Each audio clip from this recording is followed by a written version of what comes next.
যদি একই রকমের বিরিয়ানি খেয়ে বোর হয়ে যান তাহলে এই চিংড়ি মাছের বিরিয়ানিটা ট্রাই করতে পারেন।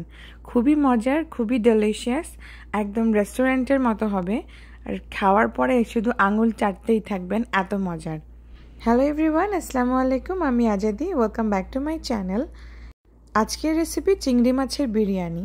তাহলে চলুন দেখে নিই ঝটপট কীভাবে তৈরি করে ফেলতে হয়। চিংড়ি মাছের বিরিয়ানি তৈরি করার জন্য আমি এখানে চিংড়ি মাছ নিয়েছি। চিংড়ি মাছগুলোকে আমি ভালো মতো পরিষ্কার করে উপরের খোসা ছাড়িয়ে নিয়েছি। এখন দিয়ে দিচ্ছি হাফ চা চামচ হলুদ গুঁড়ো আর হাফ চা চামচ লবণ। এখন খুব ভালো করে মাখিয়ে একটা সাইডে রেখে দেব। এদিকে আমি মশলা তৈরি করে নেব।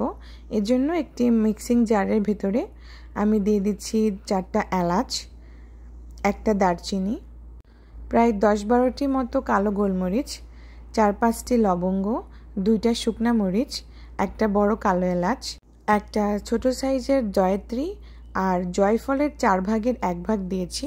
এখন এটাকে ব্লেন্ড করে গুঁড়ো করে নেব। আপনারা চাইলে এই কাজটা পাটায়ও করতে পারেন, পাটায় বেটে নিতে পারেন। এখন এটাকে একটা সাইডে রেখে দিলাম। আর আমি এখানে চালটা ধুয়ে নিচ্ছি। আমি এখানে 2.5 কাপ চাল নিয়েছি।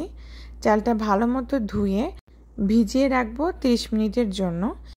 এখন চলে যাব রান্নায়। এর জন্য চুলায় আমি একটা কড়াই বসিয়ে দিয়েছিলাম। কড়াই গরম হয়ে গেলে আগে থেকে পেঁয়াজ বেরেস্তা করে রেখেছিলাম সেই তেল অল্প একটু দিয়ে দিলাম, আর সাথে আরও একটু সয়াবিন তেল দিয়ে দিয়েছি। টোটাল আমি এখানে প্রায় হাফ কাপ তেল দিয়েছি। এই তেলের ভিতরে আমি দিয়েছি একটা তেজপাতা আর একটা স্টার মশলা, সাথে আমি প্রায় 1 কাপ মতো পেঁয়াজ কুচি দিয়ে দিলাম। এখন অপেক্ষা করব পেঁয়াজটা নরম হয়ে আসা পর্যন্ত। পেঁয়াজ নরম হয়ে আসলে আমি এখানে ঝালের জন্য দিয়ে দিচ্ছি প্রায় 3-4টা কাঁচামরিচ। আমি এরকম ফালি করে দিয়ে দিলাম। যেহেতু আমি এখানে লাল মরিচের গুঁড়া ব্যবহার করব, এই জন্য আমি কাঁচামরিচটা কম দিয়েছি। আপনারা চাইলে এখানে কাঁচামরিচের পরিমাণটা একটু বাড়িয়ে দিতে পারেন। এখন দিয়ে দিলাম 1 টেবিল চামচ আদা রসুন বাটা, সাথে দিয়ে দিলাম 1 চা চামচ হলুদ গুঁড়া আর হাফ চা চামচ লাল মরিচের গুঁড়া, 1 চা চামচ ধনিয়া গুঁড়া, 1 চা চামচ জিরার গুঁড়া। এখন অল্প অল্প করে পানি দিয়ে আমি এই মশলাটাকে প্রায় 10 মিনিট মতো কষিয়ে নেব। যত ভালো করে কষাবেন তত এর ফ্লেভারটা ভালো হবে। মশলাটা যখন একটু পানি শুকিয়ে আসবে সে পর্যায়ে আমি আগে থেকে যে বিরিয়ানি মশলাটা করে রেখেছিলাম সেই মশলাটা এখানে দিয়ে দেব। এখন এটাকেও কিছুক্ষণ আমি কষিয়ে নেব।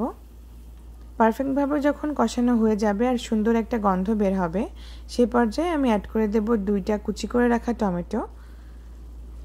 আমার টমেটো বড় সাইজের ছিল, এই জন্য আমি 2টা কুচি করেছি। আপনাদের যদি ছোট সাইজ হয় তাহলে 3টা কুচি করে নেবেন। এখন এই মশলার সাথে টমেটোটা কিছুক্ষণ আমি কষিয়ে নেব। এখন প্রায় এই মশলার জন্য আমি স্বাদমতো লবণ দিয়ে দিলাম। এ পর্যায়ে অবশ্যই লবণটা বুঝে দেবেন, কারণ চিংড়ি মাছের ম্যারিনেটের সময় আমি লবণ ব্যবহার করেছি। এখন আমি দিয়ে দিলাম হাফ কাপ পেঁয়াজ বেরেস্তা দেওয়ার পরে আমি মশলাটাকে প্রায় 1 মিনিট ধরে কষাবো। এখন দিয়ে দিলাম ম্যারিনেট করে রাখা চিংড়ি মাছটা দিয়ে মশলার সাথে আমি 2 থেকে 3 মিনিট মতো কষিয়ে নেব। চিংড়ি মাছ খুব তাড়াতাড়ি সেদ্ধ হয়ে যায়, আর বেশি কুক করলে শক্ত হয়ে যায়। সেজন্য প্রায় 2 থেকে 3 মিনিট কষিয়ে এর মধ্যে পানি দিয়ে দেবেন। আমি এখানে প্রায় 1 কাপ মতো পানি দিয়ে দিলাম। এখন এই পানিতে আমি প্রায় 3 থেকে 4 মিনিট মতো ফুটিয়ে নেব। এর থেকে বেশি আর কুক করব না, কারণ এটা পরবর্তীতে আরেকটু কুক হবে। এই পর্যায়ে আমি দিয়ে দিচ্ছি প্রায় 2-3 টেবিল চামচ মতো ধনিয়া পাতা কুচি আর পুদিনা পাতা কুচি। এখন আবার সব কিছু খুব ভালো করে মিশিয়ে চুলার আঁচ লোতে রেখে এটাকে আমি 5 মিনিটের জন্য একটা সাইডে রেখে দেব। এদিকে আমি আরেকটা চুলায় পানি গরম করতে বসিয়ে দিয়েছিলাম। পানি এরকমভাবে ফুটে উঠলে সে পর্যায়ে আমি কিছুটা গরম মশলা অ্যাড করছি। দিয়ে দিলাম একটা বড় এলাচ, 2টা তেজপাতা, হাফ চা চামচ মতো শাহি জিরা, একটা দারচিনি আর কয়েক টুকরা লবঙ্গ। সাথে আমি 1 টেবিল চামচ তেল দিয়ে দিয়েছি আর স্বাদমতো লবণ দিয়ে দিয়েছি। এখন আমি আগে থেকে যে 30 মিনিটের জন্য চাল ভিজিয়ে রেখেছিলাম সেটা পানি ঝরিয়ে এর ভিতরে দিয়ে দিলাম। এখন এটাকে আমি ঘড়ি ধরে প্রায় 5 থেকে 6 মিনিট মতো কুক করে নেব। এখানে আমাদের মোট 70% সেদ্ধ হওয়া চাল লাগবে। এজন্য 70% সেদ্ধ হতে যতটুকু সময় লাগে সেটুকু সময় ধরে আপনারা এটাকে বয়েল করে নেবেন। যখন দেখবেন হাতের মধ্যে চাপ দিলে এরকম শ্বাসের মতো থাকছে আর ভেঙেও যাচ্ছে, সেই পর্যায়ে এটাকে আমরা উঠিয়ে নেব। এদিকে আমাদের যেই চিংড়ি মাছের গ্রেভিটা ছিল সেটাও হালকা শুকিয়ে এসেছে। আর যখন এরকম অবস্থায় থাকবে সে পর্যায়ে আমি আগে থেকে কুক করা সেই চালগুলো দিয়ে দেব। এখন ঠিক এভাবে আমি বিছিয়ে দিচ্ছি। যে গ্রেভিটা আমি রেখেছিলাম সেই গ্রেভিটার কারণে এই চালটা প্রায় 70% কুক ছিল, সেটা 100% কুক হয়ে যাবে। যদি আপনারা গ্রেভিটা না রাখেন তাহলে কিন্তু নিচে পোড়া লেগে যাবে, এজন্য অবশ্যই গ্রেভি রাখবেন। এখন ওপর দিয়ে আমি কিছুটা ধনিয়া পাতা কুচি আর পুদিনা পাতা কুচি ছড়িয়ে দিয়েছি, সাথে পেঁয়াজ বেরেস্তা দিয়ে দিলাম। এখন একটু সুন্দর কালারের জন্য আমি এখানে জর্দার রং ব্যবহার করেছি। প্রায় 1 টেবিল চামচ পানির মধ্যে আমি সামান্য একটু জর্দার রং দিয়ে উপর দিয়ে এভাবে ছড়িয়ে দিলাম। এখন এটাকে লো হিটে আমি দমে রাখবো 20 মিনিটের জন্য। 20 মিনিট পর এই যে দেখুন আমাদের বিরিয়ানি একদম রেডি। এখন চলুন একটা চাল আমরা দেখি ভালো মতো সেদ্ধ হয়েছে নাকি। এই যে দেখুন সেদ্ধ হয়ে গেছে।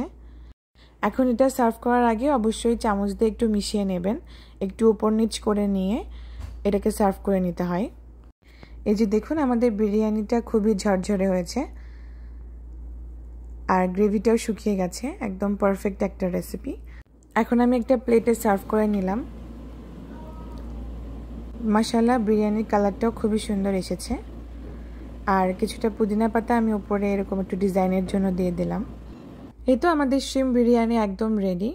খুবই মজার খেতে, খুবই ফ্লেভারফুল, আপনাদের কাছে খুবই ভালো লাগবে। বাসায় একবার হলেও ট্রাই করবেন, ইনশাল্লাহ সবার খুব পছন্দ হবে। আর দেখুন যে ভাতটা কত সুন্দর ঝরঝরে হয়েছে, আর চিংড়ি মাছটা ওভারকুক হয়নি, একদম নরমই আছে। এখন চলুন আমরা বিসমিল্লাহ বলে খেয়ে নিই। তাহলে আজকের মতো এই পর্যন্তই, দেখা হবে নেক্সট ভিডিওতে। আল্লাহ হাফেজ।